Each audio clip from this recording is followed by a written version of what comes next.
Películas de terror.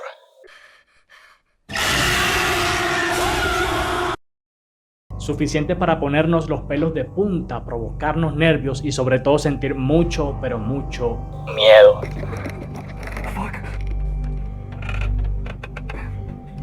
Muchos las repudian, muchos las aman, pero independientemente de tus gustos, ¿te has llegado a preguntar si estas películas te afectan en tu aspecto mental y espiritual? La respuesta es que sí, hay cosas que suceden en tu mente cuando ves este tipo de películas, y en este video estaremos respondiendo todas las preguntas sobre las películas del terror, la mente y el espíritu.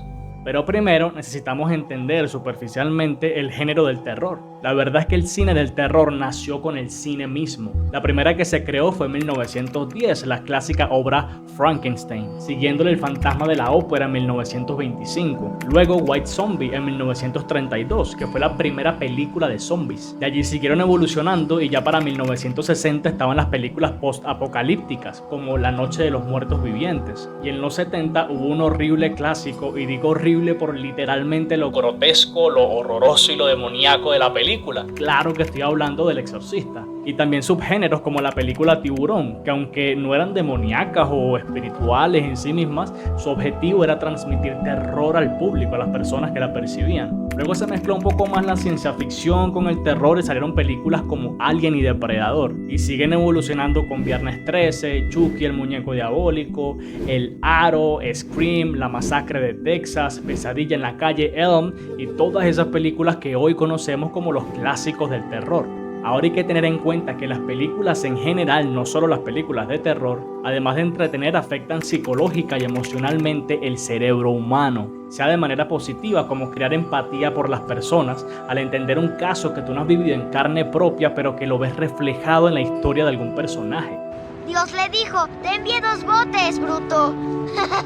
Pero también de manera negativa. Por ejemplo, cuando una película lleva a que nuestro cerebro reaccione químicamente, produciéndonos un estrés enorme y una urgencia por correr por nuestras vidas, como es el caso de las películas de terror. Ponte a pensar cuál es el objetivo de una película de terror. No es más que causar miedo en el televidente. Las técnicas que utilizan, como los sonidos, la iluminación, la música, el contexto, la historia, los hechos, las tomas de cámara, los planos, toda la producción, incrementan intencionalmente el terror producido. Pero no podemos tomar esto como un punto de partida para satanizarlas. Hay que profundizar más. Aunque estas películas causen miedo, tenemos que tener en cuenta que el miedo no es malo en sí mismo, porque este es el que nos ayuda a sobrevivir en casos de extremo peligro. El miedo es un resultado de un mecanismo de defensa en tu mente para protegerte. Si no sintiéramos miedo, viviríamos de una manera temeraria y haríamos cosas que probablemente nos dañaran o nos llevaran a la muerte, por el hecho de no temerle absolutamente nada. Aunque hay un daño cerebral llamado Urban Wit que hace que las personas no tengan miedo, pero bueno, eso es un tema de otro video. O sea, la emoción del miedo es algo natural en el ser humano. Como dijo Alonso Ercilla, un poeta del Renacimiento, que afirmó que el miedo es natural en lo prudente y el vencerlo es lo valiente. Pero entonces, ¿qué es lo que pasa en tu cerebro cuando se enfrenta a una película de terror? El tema es que tu mente no diferencia de buenas a primeras qué es ficción y qué es real. Tú conscientemente obviamente que lo sabes, pero todos los procesos que suceden en tu cerebro y en tu cuerpo mientras ves una película de terror y sucede un susto, un temor, un scream, un grito, un Winnie Pooh asesino. Sí, existe una película de un Winnie Pooh asesino y es malísima, por cierto. Es como que si lo que estuvieses percibiendo fuera real. Tomemos de ejemplo un grito. Gritar es una manera de comunicar peligro. Y hasta que nuestro cerebro no interpreta que lo que está sucediendo es ficción, que no es real, nos llevamos un buen susto. Y a raíz de ese susto suceden 2 cosas. Por un lado, nuestro cuerpo y mente se estresan de una manera brutal y por otro lado nos causa placer. Sí, medio raro, ¿no? Por eso es que hay algunas personas que les gustan las películas de terror. Más o menos funciona así. Nuestra amígdala, que es una parte del cerebro, se activa y libera dopamina y noradrenalina. La noradrenalina es lo que nos da la sensación de querer salir corriendo, pero la dopamina nos causa placer. Y también que al exponernos a una situación atemorizante, nos hace sentir que logramos algo y obtenemos la química mental equivalente a superar a un reto. Además que naturalmente nos causa curiosidad todo lo que es nuevo, todo lo que no conocemos. Por ejemplo, que algo se adueñe de un cuerpo humano, sea un espíritu, sea un parásito, sea cualquier cosa extraña o rara, clásicas de este tipo de películas. O sea que las personas que van a ver una película de terror lo hacen por el terror en sí mismo. Quieren sentir miedo o sentirse asustados, lo que equivale a sentir adrenalina. La adrenalina, entre otras moléculas poderosas que se liberan, desencadenan una liberación grande de glucosa, lo que hace que nuestro cuerpo tenga como una sacudida de energía, o lo que es conocido como un subidón de azúcar. Quieren sentir la sensación placentera de correr por sus vidas, pero a pesar de que a veces es aparentemente chévere, puede ser muy contraproducente por los efectos negativos que suceden en nuestra mente y nuestro cuerpo a causa del terror. Te leo esto.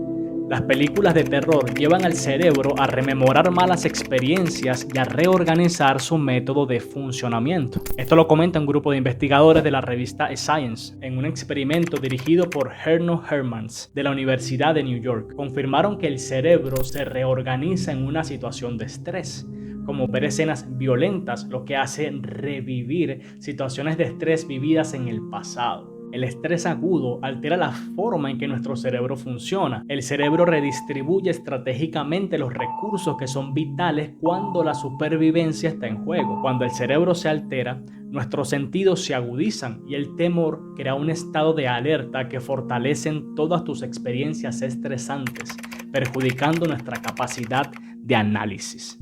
Yo cuando leí esto fue capacidad de análisis, brother. O sea que entramos en un estado mental de luchar o huir y nuestro cuerpo se prepara para salir corriendo o para pelear contra el peligro. Y cuando terminamos de ver la película quedamos en un estado como de superviviente, con un estrés altísimo. Además que se ha comprobado que los que consumen recurrentemente estas películas desarrollan una falta de empatía por las otras personas, o sea, insensibilidad por el dolor ajeno. También pesadillas, insomnio, fobias, miedos, traumas y revivir emociones que no queremos despertar. Es decir, que consumir este tipo de estímulos que son altamente estresantes dañan la psique. Y te pongo mi ejemplo. Yo cuando era niño y adolescente, a mí me encantaba y me fascinaba el terror. Desde siempre lo veía muchísimo en internet, pero yo no podía parar de ver la cara de la niña del exorcista en todos lados. Cuando me iba a bañar, cuando me iba a dormir, cuando me quedaba solo en la oscuridad, cuando se iban mis papás, yo veía la cara feísima de esta muchacha en todos lados. Pero obviamente, en mi caso, siendo un niño, yo consumí este tipo de contenido todos los días en internet, porque me gustaba. Y si te pones a pensar en el presente, hoy, las mentes más frágiles que son los niños tienen total acceso a este tipo de películas, sea por plataformas como Netflix o simplemente a través del internet. Ahora, si nos vamos un poquito más allá, hay algunas historias que son comprobadas porque no son simplemente un creepypasta de internet, sino que son testimonios de las personas que trabajaron durante el rodaje de estas películas, de cosas rarísimas que pasan mientras las están haciendo, algunas durante y otras después. Vamos a ver algunos ejemplos. En El Exorcista, todo el set de rodaje se quemó en un incendio, excepto el dormitorio de la niña endemoniada donde se desarrollaba la historia. Cuando se estrenó, un rayo de bola, que es un fenómeno natural, sacó una cruz de 400 años de edad al otro lado de la calle de donde se estrenaba la película, e incluso contrataron a un sacerdote para que bendijera a todos y a todo durante el rodaje porque pasaban cosas muy raras durante el film. Y 9 personas relacionadas al film murieron posteriormente una tras otra. En la película Poltergeist, que es otro clásico del terror, fallecieron 4 actores y actrices uno tras otro luego de grabar la película. En The Possession, El origen del mal, durante el rodaje, personas escépticas, o sea, no creyentes de lo espiritual, aseguraban que pasaron cosas raras durante el rodaje, luces que explotaban sin razón, corrientes de viento frío en sitios cerrados e incluso un incendio, como también pasó en El Exorcista. La película Ghost of the Goodnight Lane se inspiró en una historia real y varios miembros del equipo vieron a un hombre desconocido vagando por el set. El equipamiento se movía cuando nadie estaba cerca y alguno aseguró que le habían pegado en la cara de forma misteriosa. Luces parpadeando, accesorios que caían del techo y personas que escuchaban que decían su nombre cuando no había nadie cerca. Sape gato, loco. Y repito que estos son algunos ejemplos de historias comprobadas, o sea que no son simplemente creepypastas que andan por ahí por internet, son los testimonios de las personas que trabajaban en estas películas. Y si eres cristiano o has tenido experiencias espirituales, sabrás que estas cosas pasan cuando te relacionas con la parte oscura. Por lo que fácilmente podemos concluir que a pesar de ser películas, hay cosas que se mueven en el mundo espiritual. Hay puertas que se abren y le dan entrada a espíritus malignos que obviamente no queremos ni en nosotros, ni en nuestra mente, ni en nuestra casa, ni en nuestras familias. Y en temas espirituales, mi mayor referencia, mi guía y mi fuente de todas las respuestas es la Biblia. ¿Y qué dice la Biblia sobre estas cosas? Te leo. Tu ojo es como una lámpara que da luz a tu cuerpo. Cuando tu ojo está sano, todo tu cuerpo está lleno de luz. Pero cuando tu ojo está enfermo, tu cuerpo está lleno de oscuridad. Asegúrate que la luz que crees tener no sea en realidad oscuridad. Si estás lleno de luz, sin rincones oscuros, entonces toda tu vida será radiante, como si un reflector te llenara con su luz. Algo que aprendí personalmente en un libro de programación neurolingüística es que tus 5 sentidos es la entrada de toda tu realidad, lo que conforma tu realidad interior. El ojo, que es uno de esos 5 sentidos, captura una información que pasa a ser parte de tu interior. Lo que nos dice este versículo es que cuides tus sentidos. En este caso, el ojo, para que lo que ocurra dentro de ti no sean tinieblas. La forma en que el ser humano hace contacto con el exterior son sus 5 sentidos. Y lo que se percibe a través de esos sentidos es lo que crea tu realidad. Y afecta directamente el pensamiento, lo que afecta concurrentemente tus emociones y tus deseos. También por otra parte, el apóstol Pablo nos aconseja: por lo demás, hermanos, todo lo que es verdadero, todo lo honesto, todo lo justo, todo lo puro, todo lo amable, todo lo que es de buen nombre, si hay virtud alguna, si algo digno de alabanza, en esto pensar. O sea, intenta día a día a que tus pensamientos estén dirigidos a cosas buenas. Y esto, dicho por la Biblia, está confirmado por la psicología, de cómo, por ejemplo, una persona que está en un estado de estrés constante termina recibiendo un daño físico si su cuerpo no para de recibir estas alertas de estrés. Saca tus propias conclusiones de en qué te lleva a pensar, sea durante la noche o luego de ver una película de terror. Y por último, por sobre toda cosa guardada, guarda tu corazón, porque de él mana la vida. Como hablamos en el versículo de Lucas, lo externo puede de alguna manera afectar también lo interno. Y tener insensibilidad al dolor ajeno, por ejemplo, no creo que sea un rasgo positivo para la vida de alguien. Si tú evitas exponerte intencionalmente a cosas que no te nutren, es una ayuda en el proceso de cuidar tu corazón. Como me dijo una vez un líder que aprecio un montón: santifica tus sentidos.